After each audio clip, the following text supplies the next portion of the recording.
세계 증시 소식을 빠르게 새벽 배송해드리는 글로벌 증시 시간입니다. 네, 오늘은 염승환 LS증권 이사와 함께하겠습니다. 안녕하십니까? 안녕하세요. 네, 뉴욕 증시 3대 지수 혼조세를 보였습니다. 다만 다우존스 지수는 3일 연속 사상 최고치를 경신하고 있는데 전반적인 상황 어떻게 보셨습니까?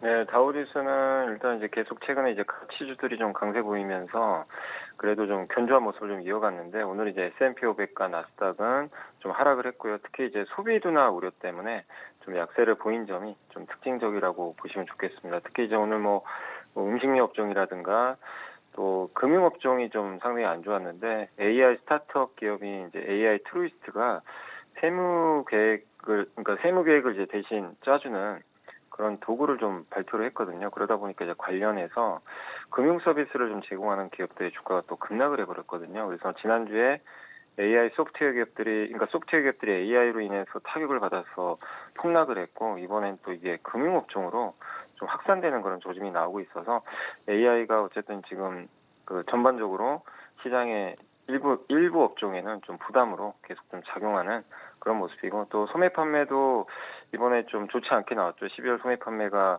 이제 보합을 기록했습니다. 그래서 예상치 0.4% 증가를 크게 하회했는데 소비 지출이 이제 둔화되는 신호가 좀 명확해지면서 또 경기에 대한 우려가 좀 커지는 것 같습니다. 그래서 전체적으로 시장은 그 최근에 좀 한 이틀 올랐지만 오늘은 조금 이제 하락 압력을 좀 받는 그런 흐름들이 좀 나오면서 대체적으로 좀 부진한 흐름으로 마감했다라고 말씀을 드리겠습니다. 예, 말씀해 주신 대로 인공지능 테마주는 좀 별 힘을 쓰지 못하는 모습을 보였습니다. 소프트웨어 업체에서는 오라클만 좀 급등세를 나타냈고요. 거대 빅테크들의 AI 투자 과잉로도 다시 불거지는 것 같은데요. 향후 관련 섹터 흐름 어떻게 좀 봐주실까요? 네, 그러니까 미국에서도 지금 논란이 되게 심하죠. 또 알파벳이 뭐 100년 만기, 뭐 사실상 거의 이제 영구 채권 같은 이제 개념인데 그 채권을 이제 발행한다고 또 발표를 했었고, 근데 사실 또 그런 이제 채권 발행까지 할 정도면 뭐 이렇게 구글이란 기업이 사실 돈이 없는 기업이 아니잖아요. 근데 여기에 투자를 정말 진심을 다해서 해야 된다는 걸 또 보여주는 신호가 아닌가. 그만큼 시장이 거대하다는 걸 이 빅테크 CEO들은 다 눈치를 채고 있고, 사실 여기서 투자를 1, 2년 늦춰버리거나 투자 그 규모가 생각보다 크지 않으면 이제 몇 년 후에는 뒤처진다고 생각을 하는 것 같아요. 그래서 좀 일부 과잉 투자가 있더라도 지금은 일단 좀 투자를 해야 된다는 게 그들의 좀 생각인데, 근데 시장에서는 이게 수익화되는데 당연히 시간이 걸리다 보니까 그걸 좀 이제 참아주지 못하는 것 같아요. 그래서 그런 부분들이 좀 계속 이렇게 어떨 땐 또 소음이 되고 또 어떨 땐 또 호재가 되기도 하거든요. 근데 지금 최근 분위기는 그런 것들이 좀 악재로 작용하고, 그 근본 배경은 사실은 금리가 좀 높기 때문이죠. 그래서 사실 케빈 호시 그 미국 신임 연준 의장도 어쨌든 금리를 이렇게 좀 인하를 해서 이런 AI 기업들의 생산성을 높이는 쪽에 초점을 맞추려고 하는 그런 좀 언론 보도들도 좀 있었거든요. 그래서 일단 좀 금리가 향후에 좀 상당히 이들 기업들한테 좀 중요하지 않을까. 계속 높아진다면 주가에는 좀 부정적으로 흘러갈 수밖에 없을 것 같고요.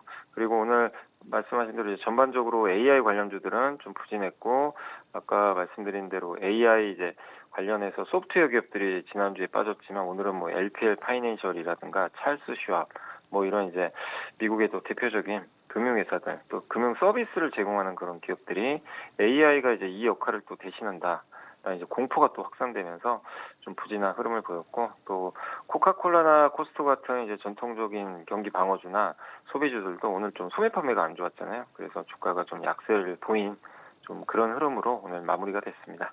네. 자, 이제 시장의 눈은 1월 비농업 고용 보고서를 향하고 있습니다. 시장은 지난 12월보다는 소폭 개선된 수치를 기대하고 있는데 완만한 회복세를 보일 것이다라는 전망도 나오고 있습니다. 미국 고용지표 결과에 따라서 국내 증시도 영향을 받을 텐데 어떻게 전망하십니까?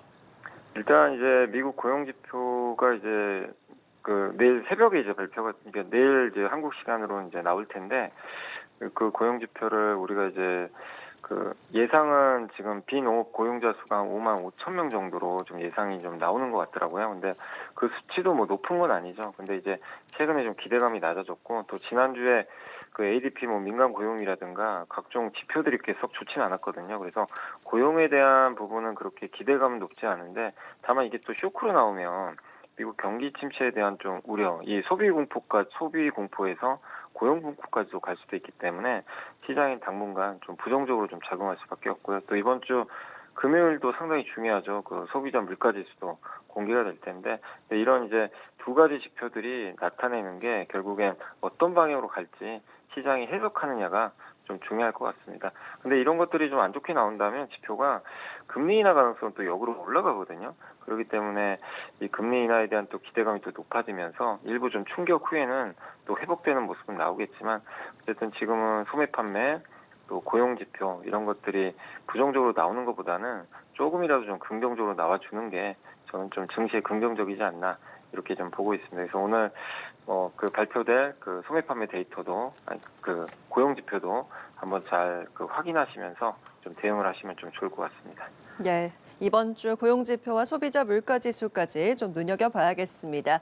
지금까지 밤사이 뉴욕 증시 내용 오늘 염승환 LS증권 이사와 함께 짚어봤습니다. 오늘 말씀 고맙습니다. 고맙습니다. 네, 감사합니다.